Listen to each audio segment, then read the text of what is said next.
When you think of a rapper's appearance, what comes to mind? Going with stereotypes, maybe you think he's some dude with a big chain. Maybe he's got sagging pants. Maybe throw the dude having a drug addiction. Maybe he's white and says the N-word. Now that you have your rapper in mind, go ahead and put that appearance aside and allow me to show you a specific rapper that will exceed your expectations. Oh! Wait, nah, wrong photo.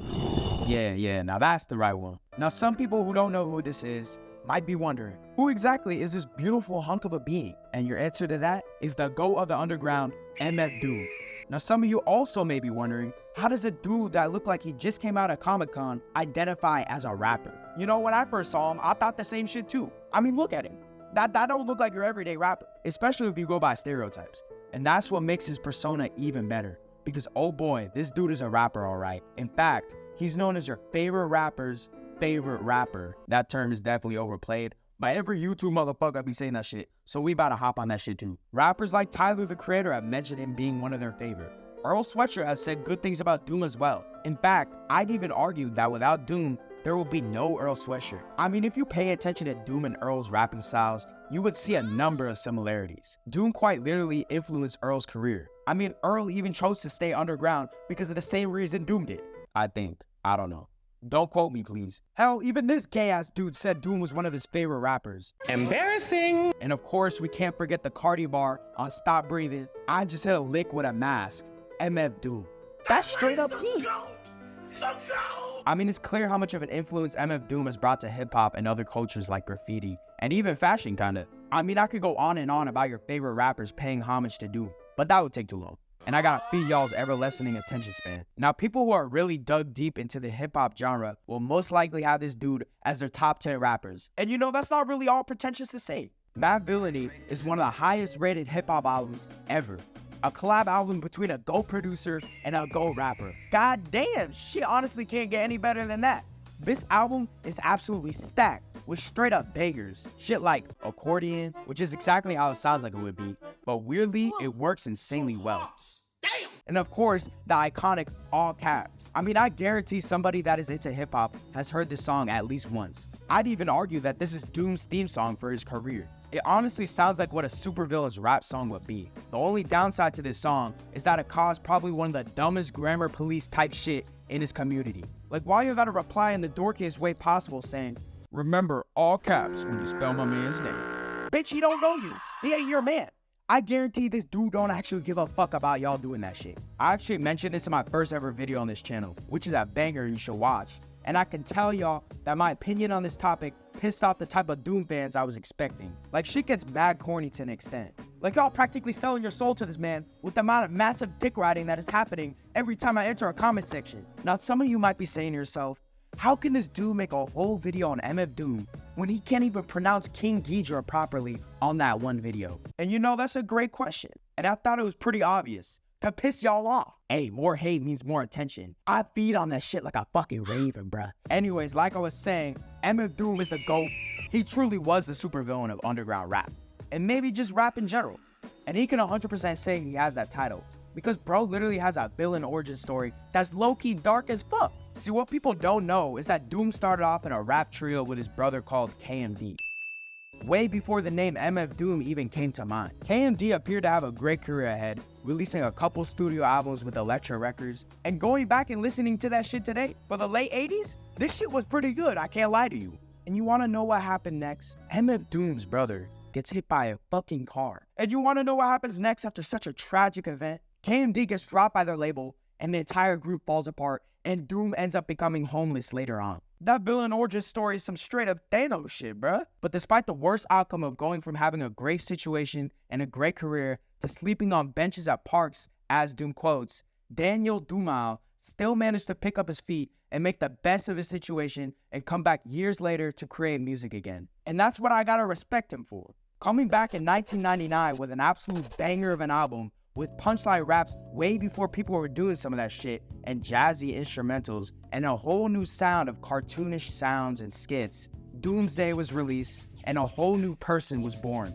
MF Doom had a great career in the underground, releasing banger after banger.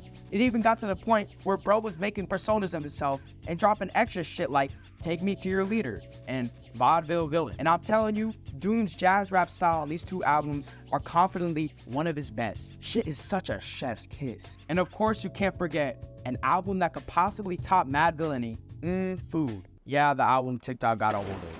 One Beer's still a classic though. No matter how much a shitty app can water it down, it still plays a part as one of my favorite Doom songs. I mean, Doom was so culturally significant in underground hip-hop that he expanded outside into doing a bit of shit with Adult Swim, and even got his own dunks for Nike, which sell for $2.5 billion. Oh, hell nah. Man, these resellers, bruh. Y'all be ruining everything. Anyways, I think it'd be a great time to say that part of this dude's villain persona was that he absolutely gave zero fucks. I mean, this dude would send fake goonies of himself to festivals and have him rap all his sets for him. Some of these Doom clones looked absolutely nothing like him as well. Not to mention that a lot of the reasons he pulls some of this shit is to get that bag. Man, if that doesn't tell you that this dude is a villain in music, I don't know what will. Now, after years and years of constant respect in the industry and an incredible career already managed, it felt like it couldn't go anywhere but up. But you'd be wrong. December 31st, 2020, Doom's wife posts a photo on his Instagram with the caption confirming that Daniel died 2 months prior on October 31st. The dude that identified himself as the villain of rap died on Halloween. Now, honestly, this shocked the entirety of the rap industry, and nobody saw this coming. Not even Madlib knew that he died prior to that post. Now, despite announcing the death, Doom's wife didn't specify exactly how Doom died until this article came out almost 3 years later on July 4th, exposing essentially how Doom died and how he was mistreated. Now, I took a deep read into this article, and man, was it sad. Shit, I almost shed a tear. That's how bad it was. According to the article, Doom was essentially being treated in a hospital because of a reaction to blood pressure medication they had prescribed to him.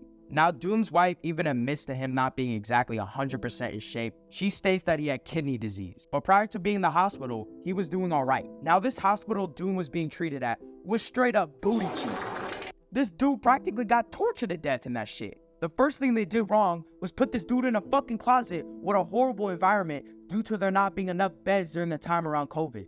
Another goofy move this hospital did was make sure he had absolutely zero contact with the staff when he needed to alert them of what was happening to him. Because of this, he calls his wife in distress, telling her he needs help, but she couldn't see him because of the COVID restrictions at the time. And while she couldn't see her husband, the dude essentially killed himself over distress and hopped out of that hospital bed for help and suffered respiratory arrest. You know what this shit sounds like to me? This shit basically sounds like murder. Like, no way the tiniest of details get this overlooked. I mean, Doom would still be alive today if it wasn't for this shit. Hell, there's even a whole thread on Reddit explaining how goofy these mistakes are. Mostly on how any doctor with basic knowledge can understand the prescription Doom was being prescribed and what to look out for.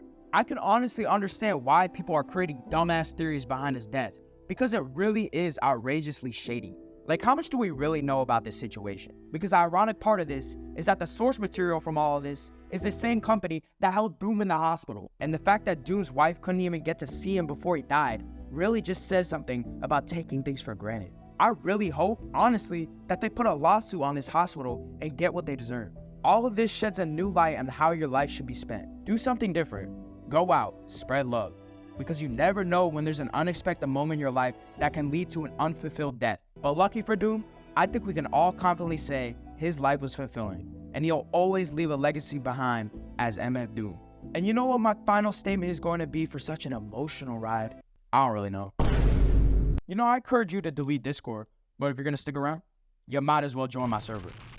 I'm always active on it, so, yeah. Free YNW Melly, and, Kanye, please drop, bro.